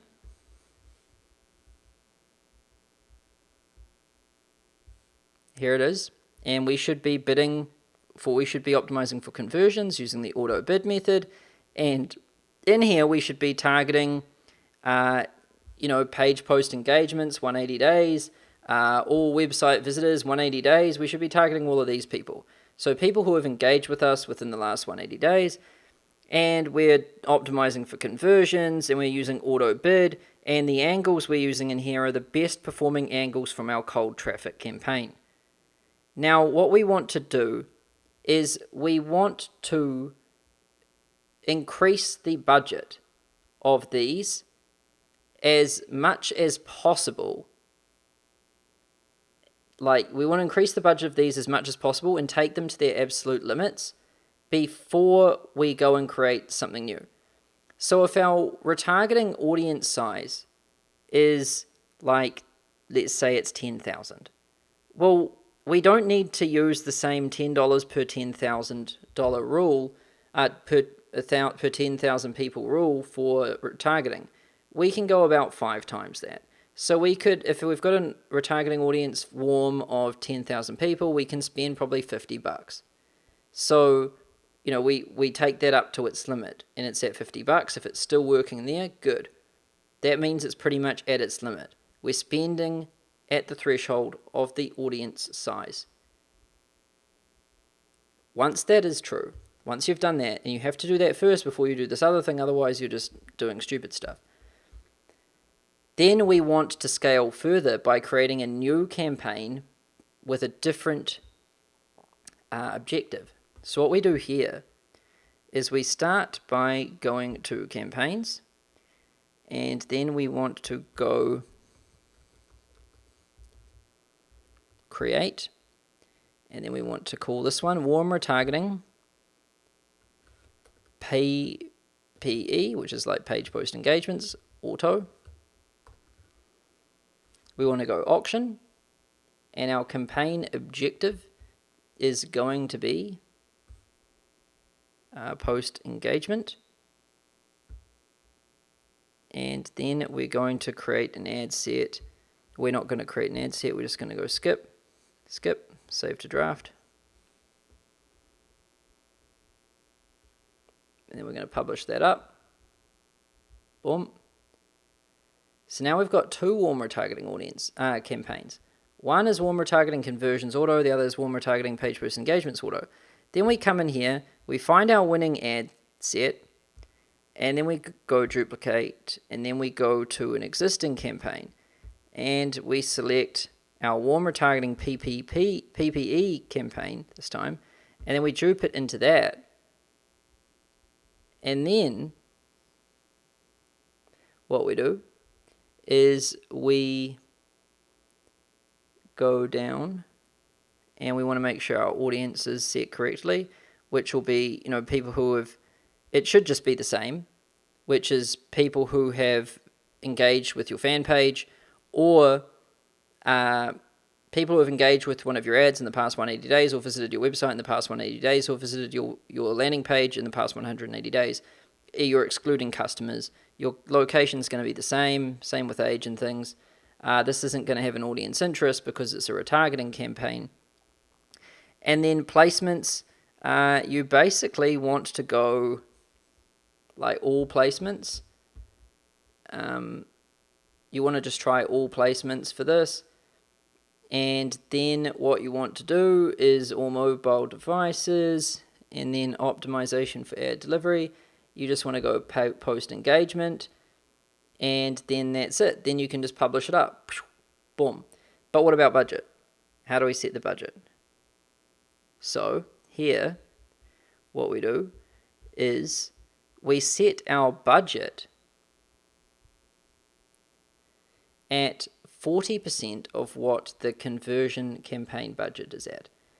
So if I have 10,000 people in my warm retargeting audience, and my warm retargeting campaign, which is optimized for conversions, that's going to be spending $50 per 10,000 because that's the threshold limit. The rules change a bit when we get into warmer traffic. So if I'm spending $50 per day into this campaign, then I want to find 40% of 50. And that's going to be like, what's that, $20 or something. So I'm going to set this at like $20. So that's what you want to do. You want to take two trajectories through the warm retargeting audience. The first, and it always comes first, is the warm retargeting conversions auto, using your two best angles from your cold traffic campaign to the 180-day audience, using a $50 per 10,000 people in the audience budget to hit that maximum point of efficiency before entropy sets in. Once we achieve that, we can't go higher on those budgets because we'll get entropy. So there's another way to get in, and it's a new campaign that's for page post engagements, using the same angle to the same audience at 40% budget of the conversions. Don't worry about how hard all of that was to figure out. You just get it told to you. And easy as that. That's how you do it. Now, hot retargeting. So the above strategy, the strategy we've covered here, is only used for warm retargeting campaigns, not hot retargeting. For hot retargeting, we stick to our conversions objective at the campaign level and daily unique reach at the ad set level, with a max bid of $150 per 1,000 CPMs. And to scale hot retargeting, keep increasing the spend and always taking it to its limits. And as the audience size increases, increase spend. And you can try testing new images and new angles, but it's quite hard to beat a simple angle here. So images can help sometimes, but really that too, this isn't one where you have to test a bunch of angles and images. Really what you're doing is you've just got to keep increasing that spend until you find its limit where it hits entropy. That's where you keep the spend. But as you scale your cold traffic and your warm retargeting, you're naturally increasing the audience size of your hot retargeting. And as that increases gradually, you can keep increasing the spend here.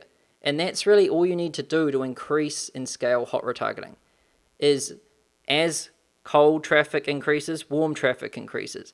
When warm traffic increases, increase the bid there. When all of this happens, hot increases. When hot increases, increase the bid there.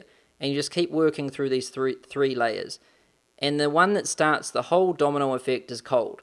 So cold's where most of your focus goes. Once you've had a bump there, you go to warm, bump it there, go to hot, bump it there, come back to cold. Just like that.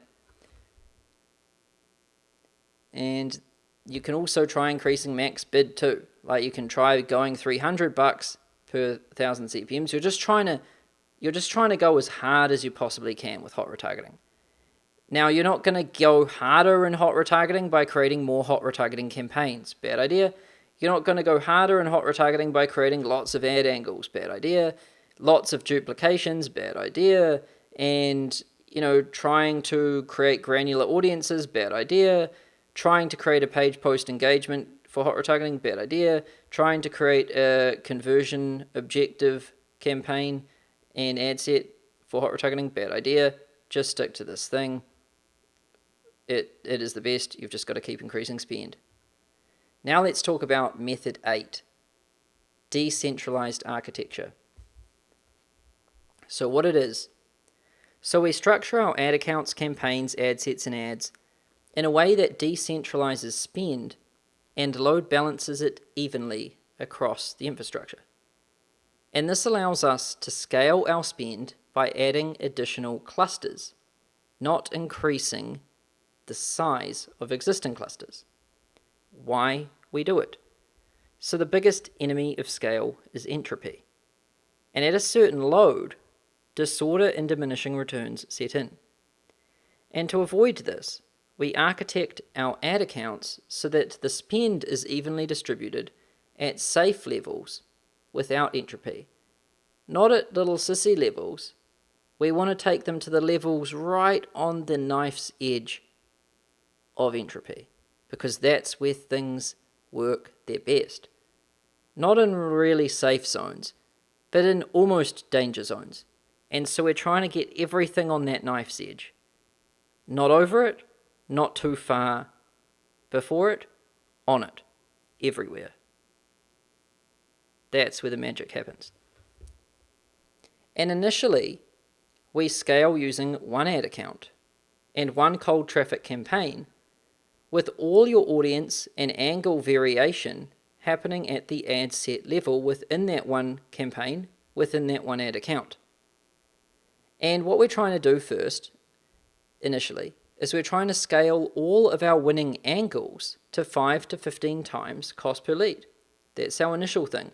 We're testing 5 angles with 4 images each and 30 audience interests. We're finding the winners, and when we find those winners, we dupe them and set the budgets to 5 to 15 times KPI. Once we get them there, we cull the losers, keep the winners.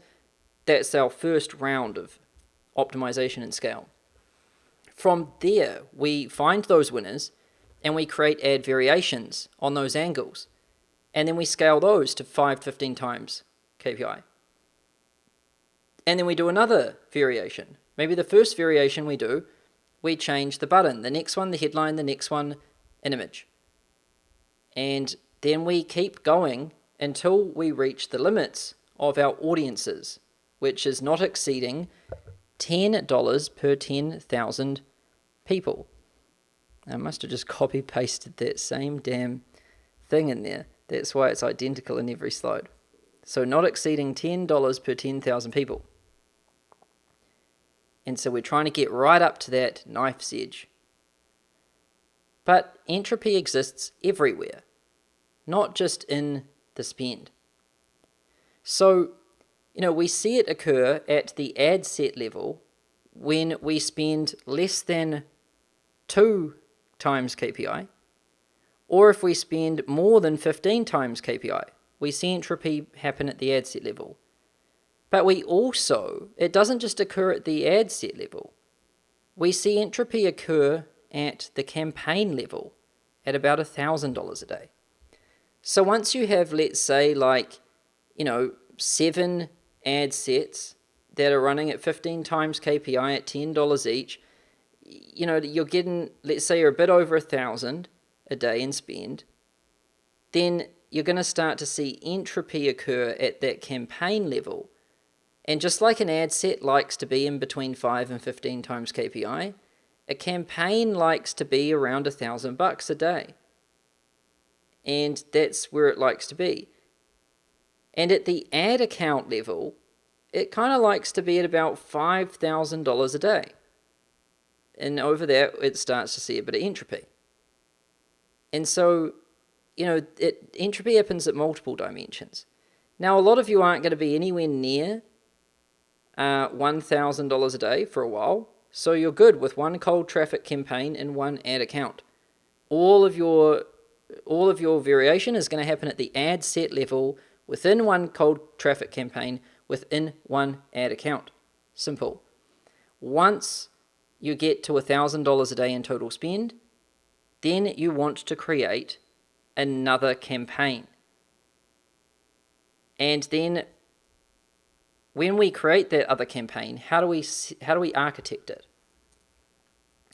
So once you've hit $1,000 a day in total spend for a particular campaign or your cold traffic campaign, then you want to create different cold traffic campaigns based on the angle. So if you've got one angle that's 26-year-old punk, and you've got another angle which is advice for consultants, and they're both running within one cold traffic campaign, the moment we start hitting $1,000 total spend per day with that one cold traffic campaign split across those two angles, I now want to create a separate campaign and separate both ad angles. So I'm going to have a cold traffic 26-year-old punk campaign, and I'm going to have a cold traffic advice for consultants campaign.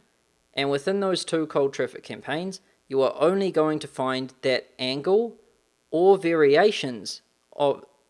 variations of that angle going to all different audiences at budgets of 5 to 15 times KPI, right? But then the moment we start, let's say we then have 5 ad angles, like 5 different ad angles, all at $1,000 a day in spend for cold traffic, and within those campaigns, 5 campaigns, they consist of 7 ad sets at 15 times KPI at $10 cost per lead. So they're all at about 1,000. So the ad set level is at it's at its knife's edge efficiency. We can't exceed that. The campaign level is at its knife's edge efficiency. And now we've run out of room in that ad account. It's at its knife's edge efficiency. So only at this stage that we have 5 angles within there we have 7 ad sets at 15 times KPI, we're spending $1,000 a day in cold traffic across 5 angles.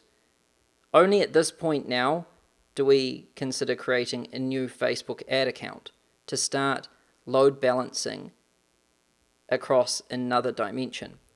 And this is what I mean by decentralized architecture.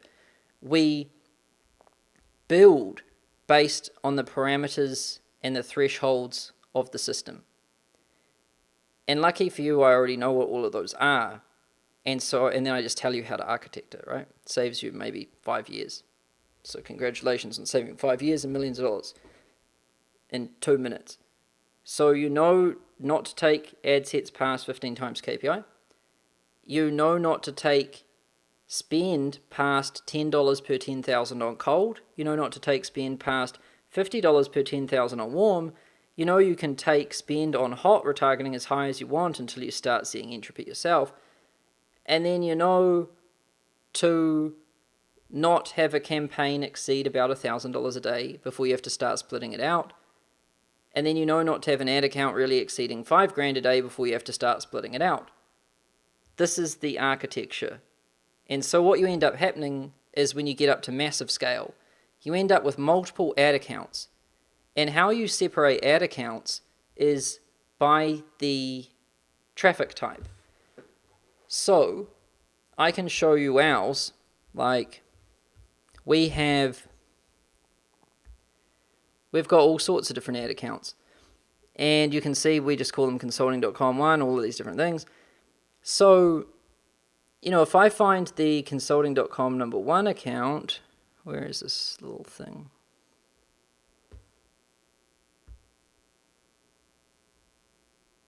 So here, it looks like we use this for warm and some hot.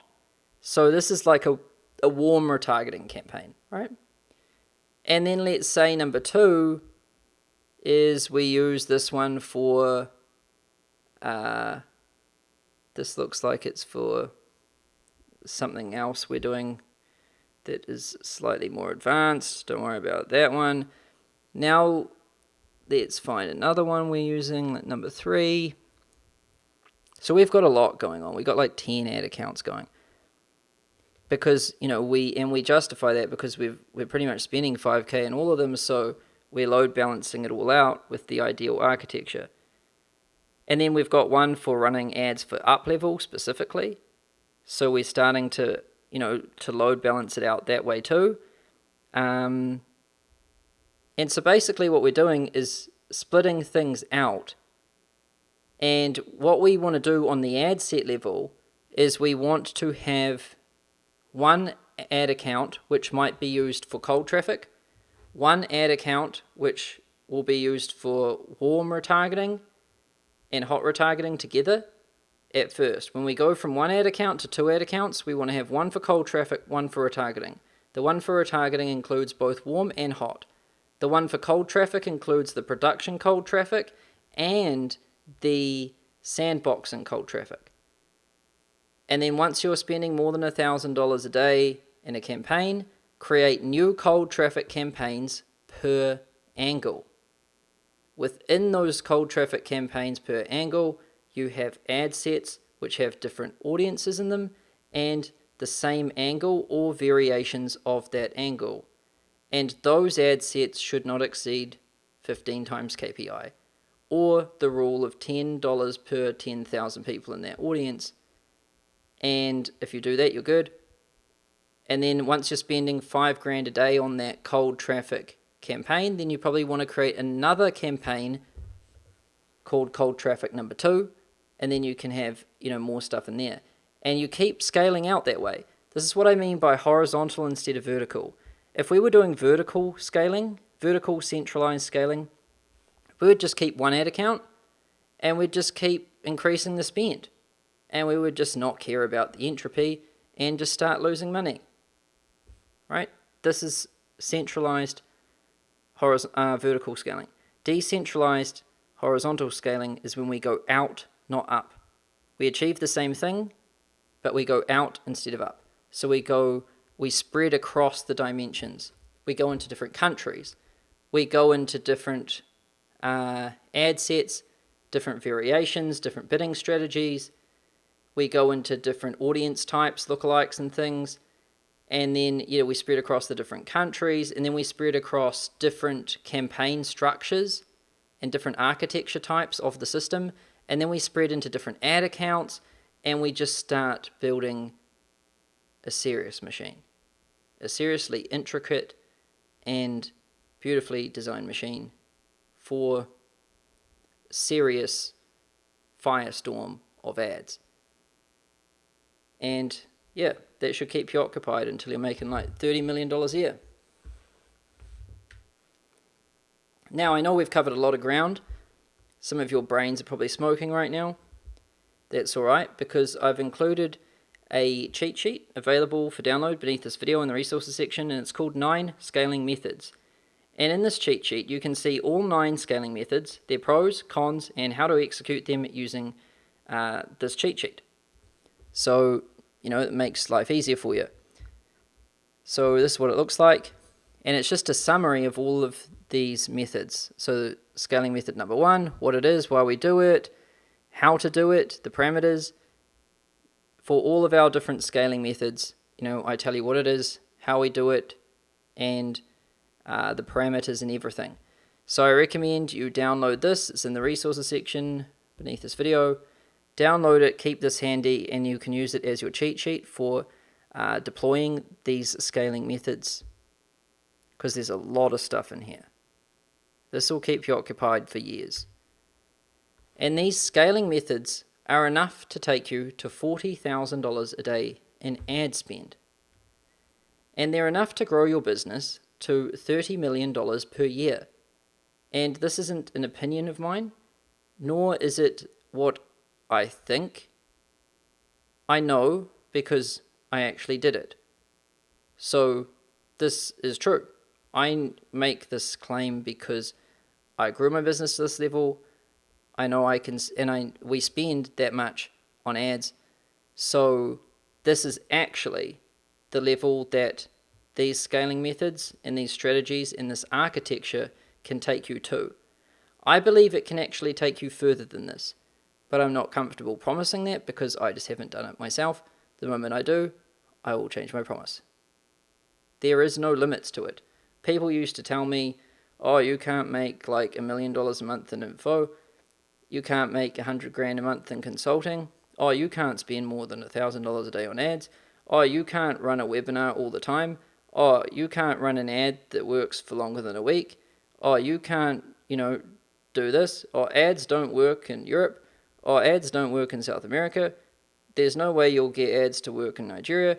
I just hear all sorts of crap, and pretty much all of it I've found to be wrong through experimentation.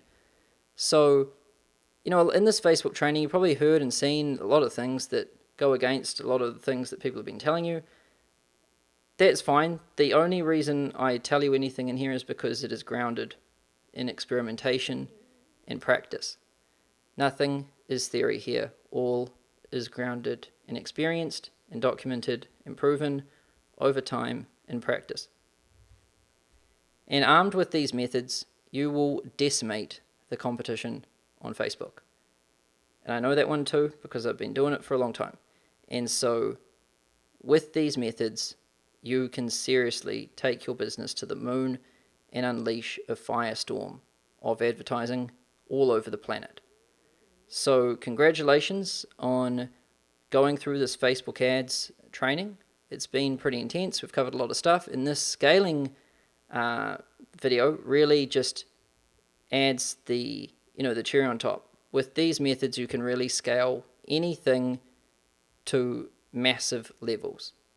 So thanks for watching this training, and I look forward to seeing you in the next one soon.